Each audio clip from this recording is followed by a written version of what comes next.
NBA playoffs. Every game has been absolutely shocking. Clippers trailing by 2. Lakers evening up with the Phoenix Suns. What's to come next? We're also going to break down the past games. Find out in the next edition of Sideline Sports Podcast.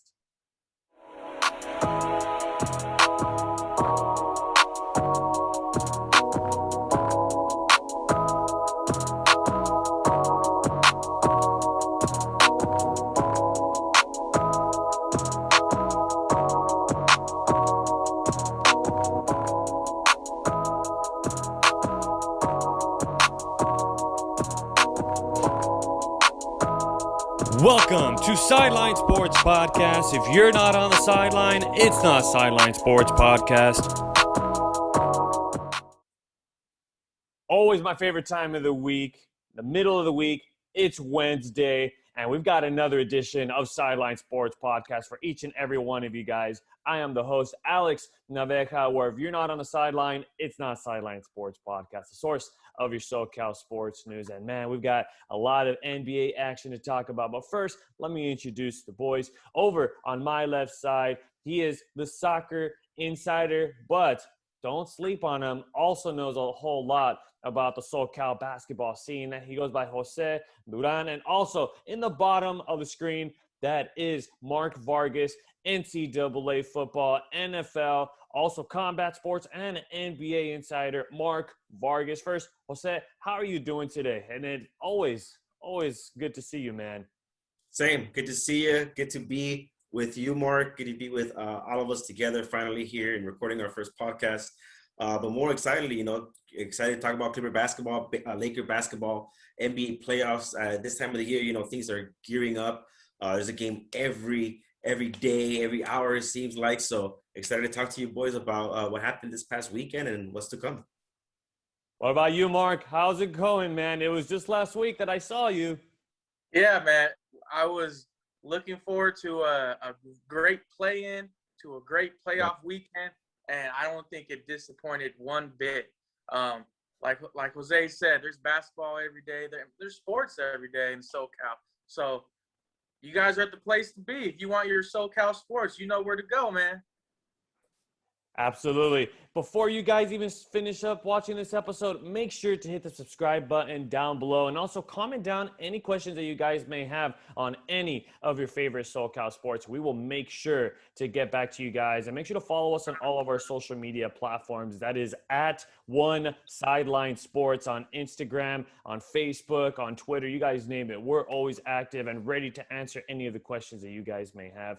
But before we even get started with the action, this episode was brought to you by Manscaped. Go on manscaped.com, use our promo code SIDELINE20 to save yourself 20% off plus free shipping. They've got top-notch quality stuff right there with the LED light right there. I may have just flashed Jose right there. He may have lost his vision for like a couple of seconds, but I'm telling you right now, the shave is precise and it's very, very accurate, folks. Don't sleep on this offer, just like you wouldn't sleep on the Lakers or even on the Clippers. So once again, manscaped.com, promo code SIDELINE20. We'll take care of 20% and free shipping. So make sure, take care of that, guys, before you finish up this episode. Make sure, manscaped.com. We got you guys, because remember, first impressions matter the most.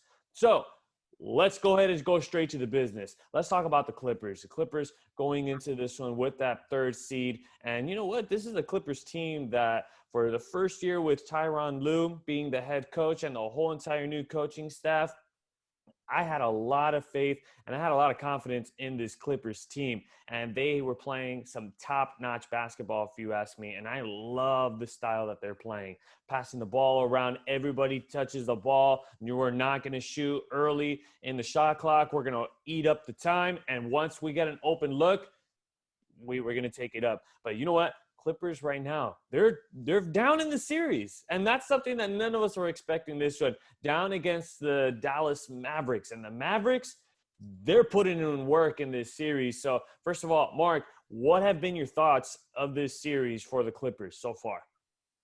So I thought the biggest thing for the Clippers was they needed to develop some leadership, right? And throughout this season, they sounded like a team. They even looked like a team, dominating throughout stretches all throughout the season. But now we're in the playoffs. Now all eyes are on you. Now you are the Los Angeles Clippers. I don't know if the leadership has showed up. We saw two LA teams play. We saw one show vividly on the camera a sign of leadership. And we see a team that has looked kind of, showboating, extra stuff going on, but they're losing games. And to me, that stuff only shows leadership. If you have leadership, that stuff doesn't happen. But if, it's anybody does whatever they want type of locker room, stuff like that's going to happen. And I think going forward, we are going to see who the leaders are on the Clippers. And if Kawhi, PG, Coach Lou, if they are getting their money's worth, they're gonna not surprise, but do what people expect of them to do in the playoffs. And I think that's what Game 3 is all about. The Game 3 is going to be is Dallas going to continue to do whatever they want, and the Clippers are just going to show up and take the L, or are the Clippers going to stick together, show up, and show everybody in the league that, those first two games, that was a little rust, whatever you want to call it, but we're here to go. And I think that's what we're going to find out in Game 3. Absolutely. And that's just been the theme throughout the whole entire year. Everybody thinking, is Kawhi the leader of this team? Is he the guy that's going to be that leader? And quite frankly, it's been nobody. And you would expect Kawhi, just coming off of the championship just a couple years ago, to sign with the Clippers, and everybody's thinking, hey, it's Clip City. It's Clip City. They own LA now. They own LA because the Lakers, they don't have a shot against the Clippers, and the Clippers are on the rise.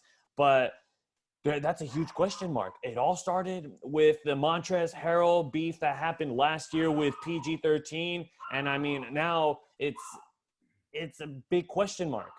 And even then, you see the start of this series, it's not what the Clippers wanted, because at the end of the day, they're allowing the Dallas Mavericks to have it. I'm looking at the Game 1 numbers right now. Doncic, 31, Hardaway, 21, Finley, 18. The sugar is spread all throughout the stat line. And you look at the Clippers, the clear dominance is there. Just Leonard and George. And if you can keep those guys quiet, you definitely got a shot if you're Dallas Mavericks. So if you could keep both of those guys quiet, which I'm not saying is easy, but if you could keep them quiet, who else do the Clippers have, really? And the thing is, guys, too, it's like you just mentioned, Alex, it's everything that's going on right now, the down and 2 in the series. It's not what they want to happen, but it's what they wish for. So they say, be careful what you wish for, right? The Clippers lost the 2 games of the last 2 games of the series by benching players, resting players to avoid the Lakers, to play the Dallas Mavericks. It's kind of like that Jordan in the Last Dance meme, right? I took that personally. Luka took that personally. And the thing about Luka Doncic and the Dallas Mavericks, they have the numbers on the Clippers. If it wasn't for Porzingis getting injured in the last year's playoffs, who knows if the Clippers even advanced that series? So the Luka Doncic has their number. I think the Clippers are a team that obviously we know that how talented they are, and on paper they're a lot more talented than the Mavericks are. But it's not about that. In the playoffs, is who wants it more? How bad do you want it? This is a guy that's 22-year-old Luka Doncic, second time in the playoffs, and look what he's doing against this great Clipper team. And also for all those people who in the past were calling for Doc Rivers' heads, what happens if the Clippers get eliminated?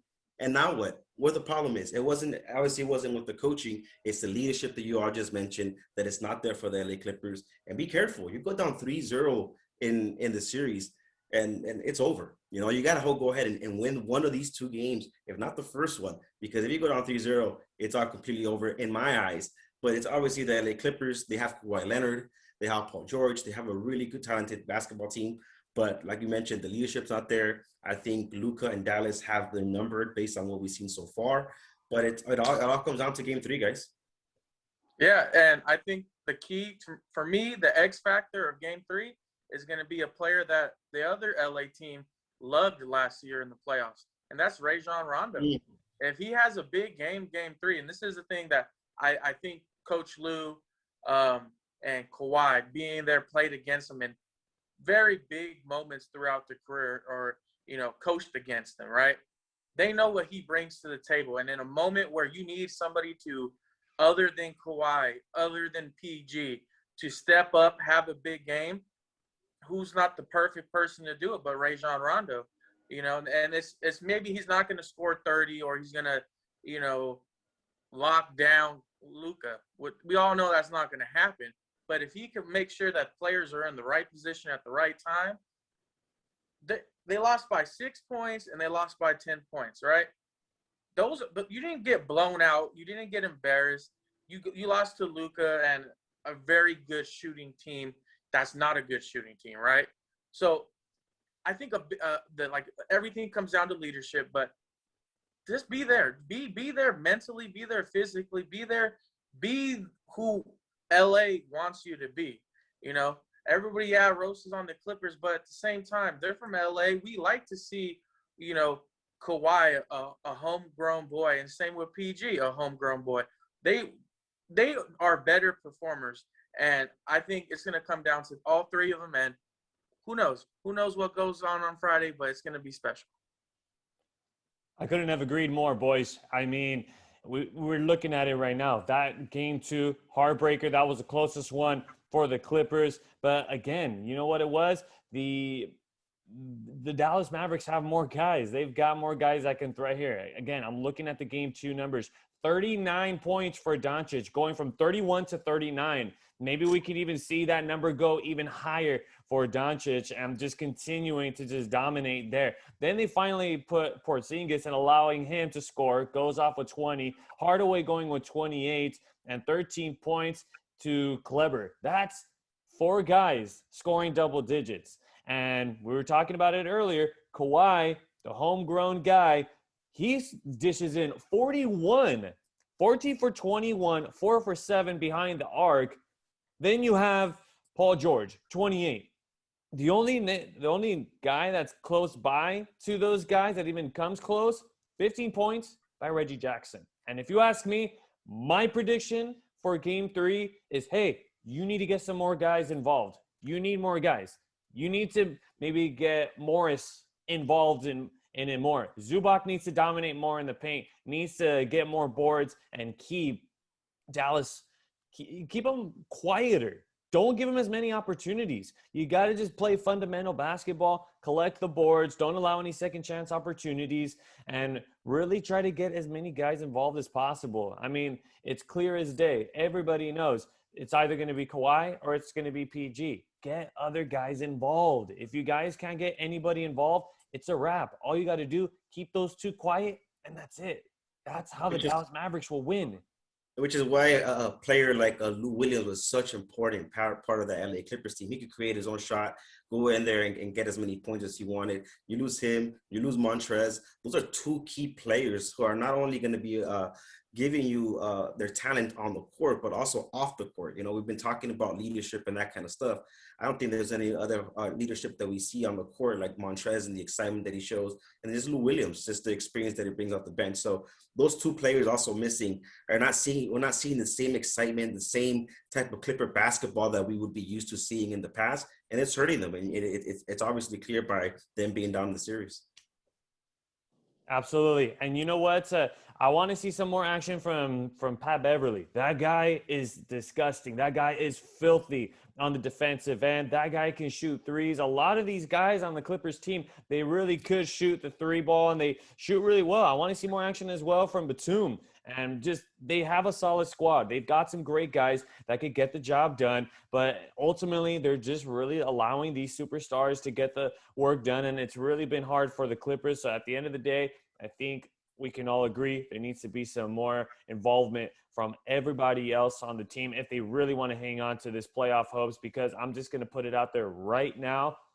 Clippers lose and get swept by the Dallas Mavericks, there's going to be a lot of problems with this organization right about now. What is the future going to be like for a couple of these guys? What is the future for the Clippers? Is this going to be the end of the Clippers run? I mean, we'll have to wait and see for the offseason. We're getting ahead of ourselves right now, but let's take a quick break. When we come back, we're going to talk about the Lakers and them evening up the series against the Phoenix Suns. What a ball game it was. But if you're not on the sideline, it's not Sideline Sports Podcast, a source of your SoCal sports news. We'll be right back.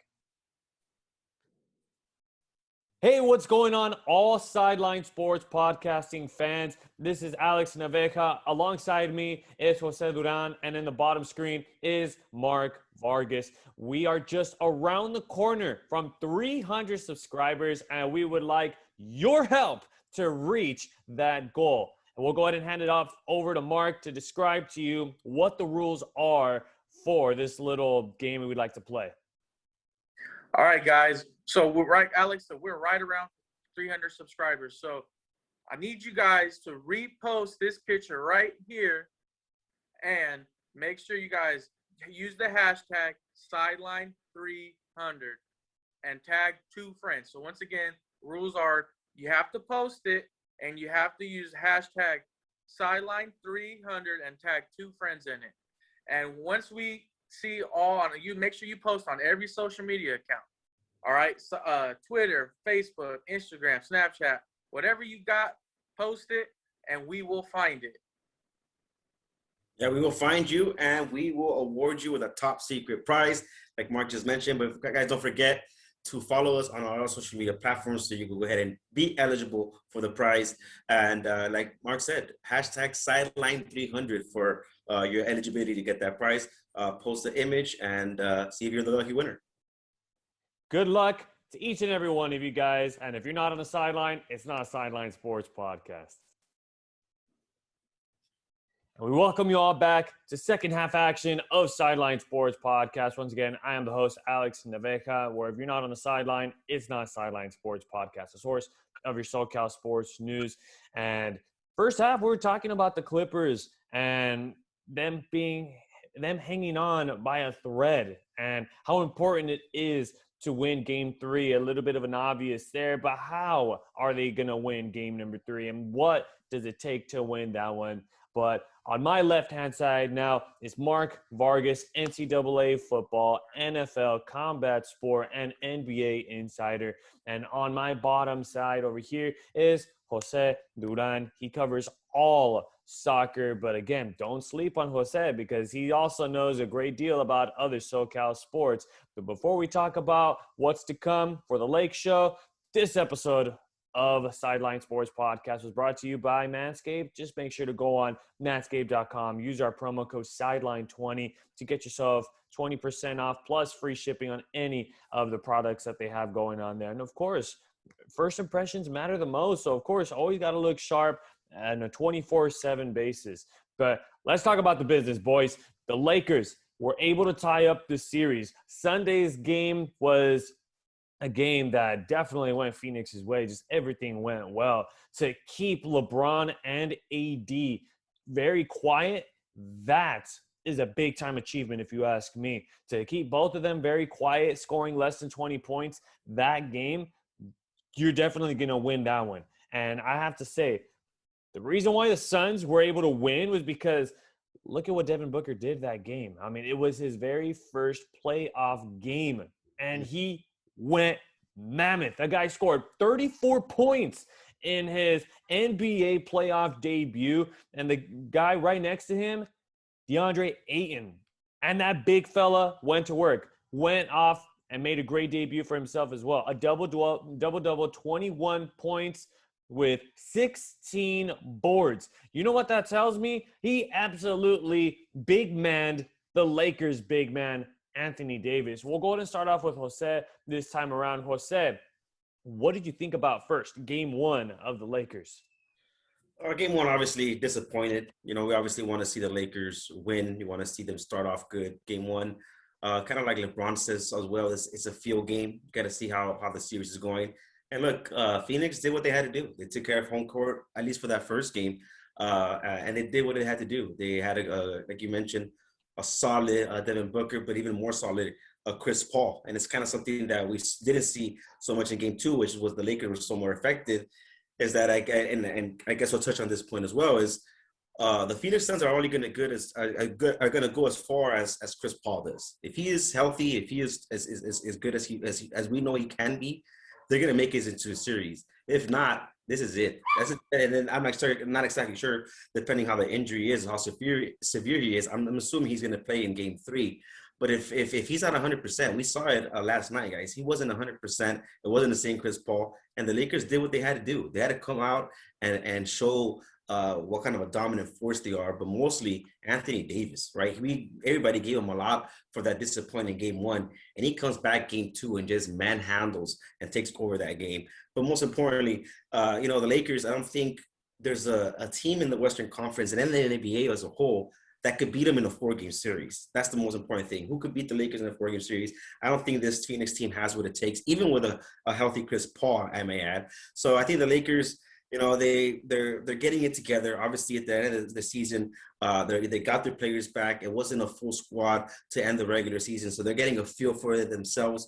But it's playoff basketball, baby, and they have LeBron James, they have Anthony Davis, and they're defending world champions. So I'm not too worried. I'm glad they bounced back. They bounced back the way they should have, and I'm excited to see what's coming out of Game 3. I think the Lakers are going to go ahead and dominate it and be the first time in front of a playoff crowd in what seems a decade.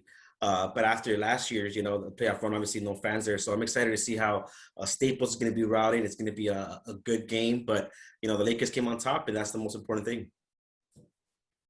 I definitely have to say, you already touched up on what we were going to discuss about Game 2. Much better for the Lakers. But before, I just want to wrap up Game 1 real quickly. Yeah. But you got to love a little bit of that benches clearing brawl. I mean, with Payne and with Caruso, it's kind of, you got to expect it, like you don't plan these things. You don't make these things up. And of course, if you ask me, no cap, this is the best series that's going on right now. Lakers and Suns. And these are 2 games that already have gone down to the wire. The Lakers, that second game, they were leading it by as much as 15 points. But then the Phoenix Suns, as good as they have been all season long, they come back, they tie up the game, make it as close as possible. But of course, when you're playing against a Lakers team that just smashes on the gas pedal and dominates in the paint, and you see a fully woken up Anthony Davis, you're in trouble, because DeAndre Ayton wasn't even able to put a stop to him. And Game 2 was definitely a much better game for the Lakers. We saw a much woken up LeBron James and Anthony Davis, who just completely dominated inside of the paint, shot well. LeBron, they both had 7+ assists. And I want to throw this little stat in as well, boys. LeBron James has never in his career trailed 2-0 in a playoff series. So that was just another thing for LeBron to say, hey, you know what? You guys aren't going to go up on us 2-0. I don't care who you guys are. I don't care if you're the Suns. I don't care if you're the Jazz. I don't care who you are in the Western Conference. We are going to tie this up, and we're bringing it back to LA, and we're going to finish it up. Finishing up the series right then and there. What about you, Mark? You're a little quiet right there, man. Yeah, well, listen to both what you guys had to say, and I couldn't agree more with. I was music to my ears. It was just, I was in agreement.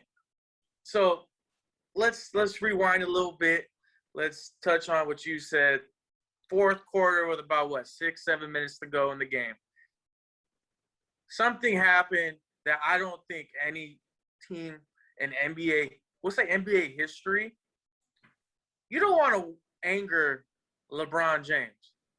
You don't want to anger one of the freakishly athletes the game has ever seen in Anthony Davis. What did AD say the other night playing against Golden State? You do not want to poke the bear. And what did the Suns do? And everybody in the media, they poked the bear. So, like you just said, Alex, you had a guy that's for 18 years has been either the best player on the world or a top 5, top 10 in the world, right? Has never lost a game and never 0-2, So I knew, like everybody knew, Game 2 was going to come down to just when were they going to make their dominance felt? And they were picking their moments the first through third. But when the fourth quarter started, you could tell that Anthony Davis and LeBron James were the best basketball players, maybe not in the world right now, but on the court at that time. And there was literally no answer to it. AD turned on that other gear when he blocked Booker's shot. That when the Lakers play defense, they are unbeatable. They are it's in Booker and Ayton had a great game one. Cameron Payne had a phenomenal game last night. Can that continue to happen? You know what? Booker might drop 30, 40.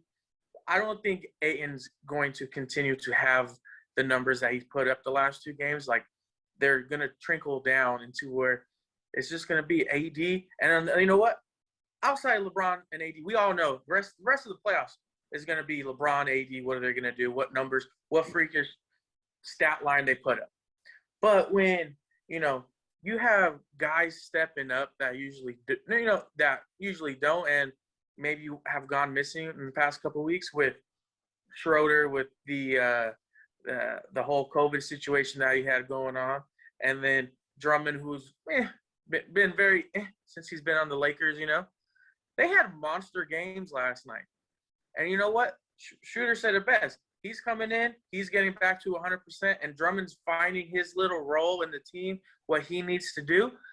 Guess what? The Lakers haven't played together all season, and I think we haven't seen a full game yet, but we're seeing little spurts of it here and there.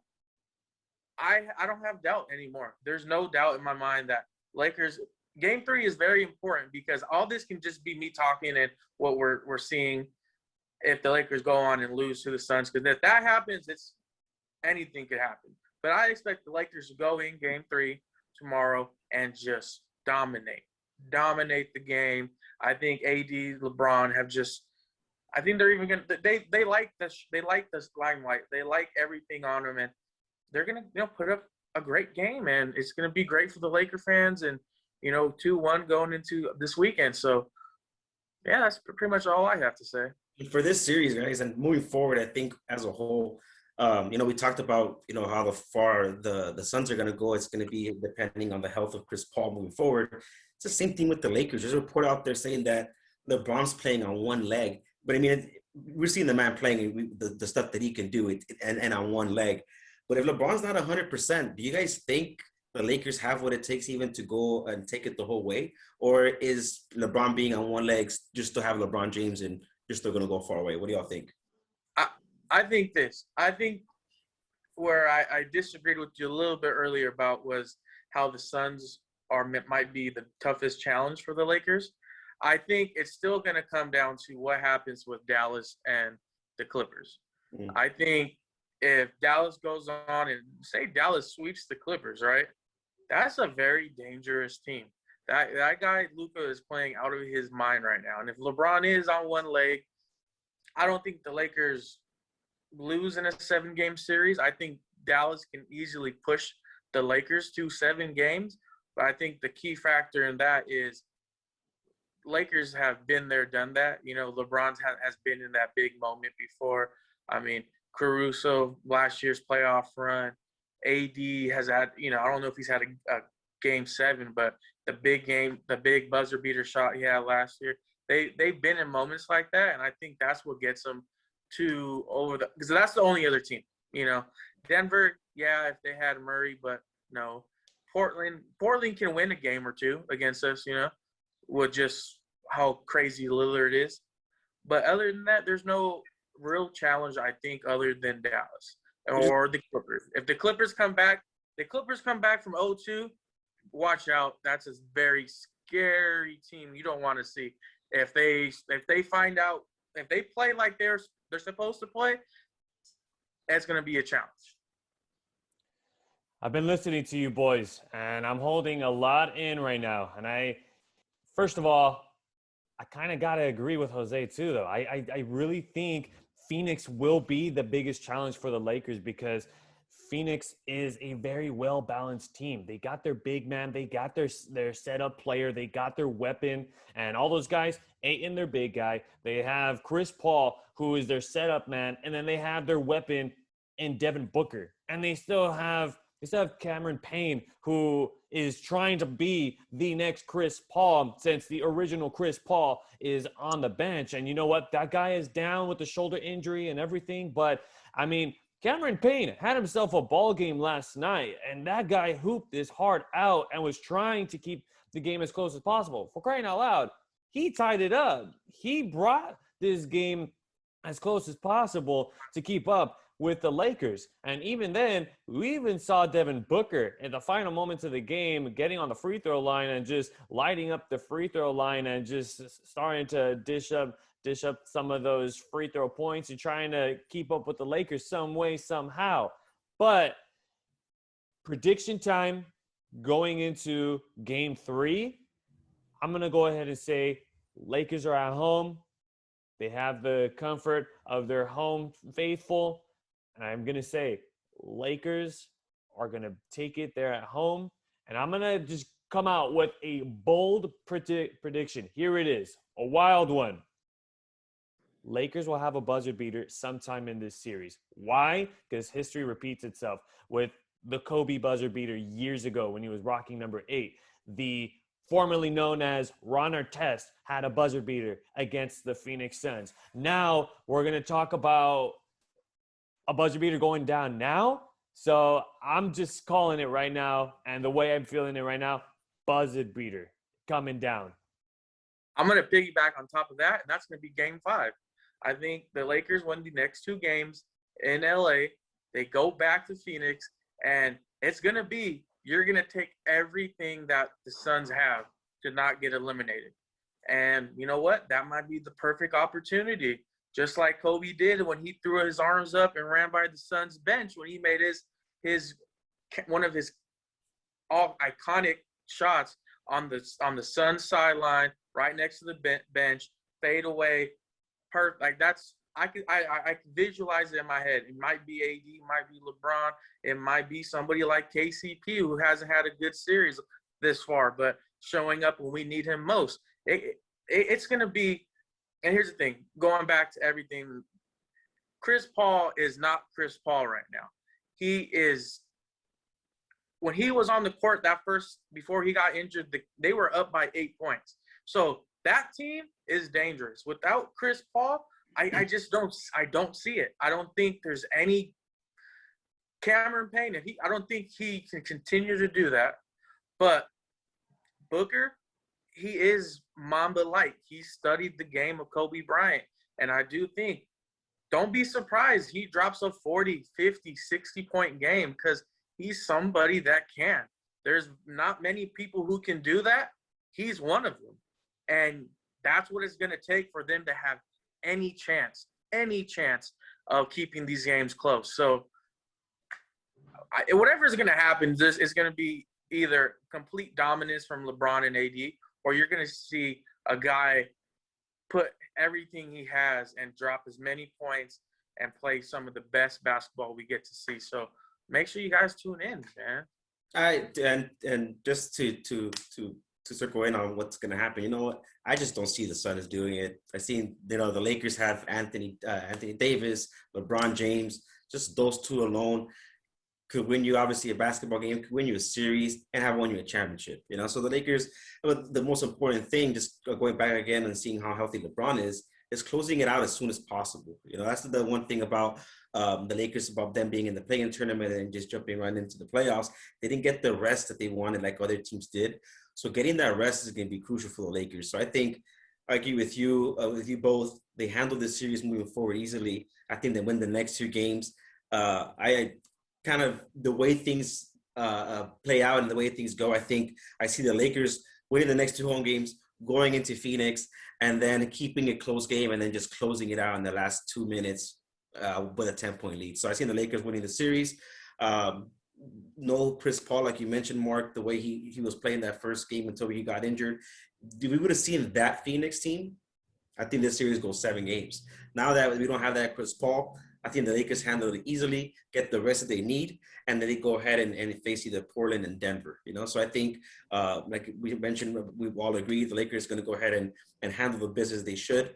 But it's going to be a good series. It's playoff basketball. I'm excited to see what Devin Booker is going to do. That's my guy. I think he's a great, talented player, and what he brings on the court, he's always on fire. So even if it's a injured Chris Paul or a half of Chris Paul with Devin Booker, it's going to be a good series either way. Absolutely. I definitely think Lakers moving forward, they have the confidence. They know what they got to do now to move forward and really get the job done against Phoenix. And I'm going to keep it short and sweet on what needs to come up from the Lakers. Allow the big men to work. Allow Davis, allow Drummond, allow, even if you could get Harrell some minutes and allow him to work in the paint to give Drummond and even Davis some rest. Even we need to see some Markieff Morris. We need to see that guy work as well. I mean, he got some minutes last night. Just didn't get the production he needs. But we saw Mark Gasol with a pair of threes coming up big. And remember, this is a veteran that he's been here, done that. I was here with the Raptors. I know what I got to do in situations like this. So at the end of the day, just production with the big men. And, of course, I just want to see some more production from – or not more production, but I just want to see consistent production from Dennis Schroeder. So Dennis Schroeder coming up with the 24 points last night. I just want to see that some more. We got to get that little guy more involved in the plays. But that's all the time we have left here on Sideline Sports Podcast. We thank you all so much for tuning into this one. If you guys like this episode, please give it a thumbs up. Also, hit the subscribe button down below. Folks, we're around the corner from subscriber number 300. This is just the beginning, folks, of what's to come, and a little history to let you guys know. This is the first time that the three of us have an episode together. So definitely had a great episode, great time with the boys here with Sideline Sports Podcast. And of course, on my left-hand side, Jose Duran, soccer insider, but also likes to do a little bit more of a baseball, basketball, and also could do some football as well. And on the bottom side is Mark Vargas, NCAA football, NFL football, along with combat sports and NBA insider. Thank you so much for coming on, folks. And of course, thank you, Jose. First of all, Jose, thank you for coming on to the podcast. And Mark, thank you so much for coming on to the podcast. Pleasure speaking with you, boys. Yeah, like always, I look forward to this every week. And this episode of Sideline Sports Podcast was brought to you by Manscaped. Go on manscaped.com. Use our promo code Sideline20 to get yourself some products that you may need. Any shaving products, they have it. They got it. They'll take care of you guys. I mean, we've got the Weed Whacker right here. You guys need those nose hair trimmers, or you guys need the ear hair maintained? Right here. We got it for you guys right here. This is good stuff here, folks. You get what you pay for. So use our promo code Sideline20, and we'll take care of the 20% off, and we'll take care of your shipping as well. Don't worry. It's on us. We'll take care of it for you guys. So manscaped.com, Sideline20, 20% off plus free shipping. I am Alex Naveja signing off from this episode. Thank you so much for tuning into this one. And, of course, if you're not on the sideline, it's not Sideline Sports Podcast, the source of your SoCal sports news. Enjoy the NBA playoffs.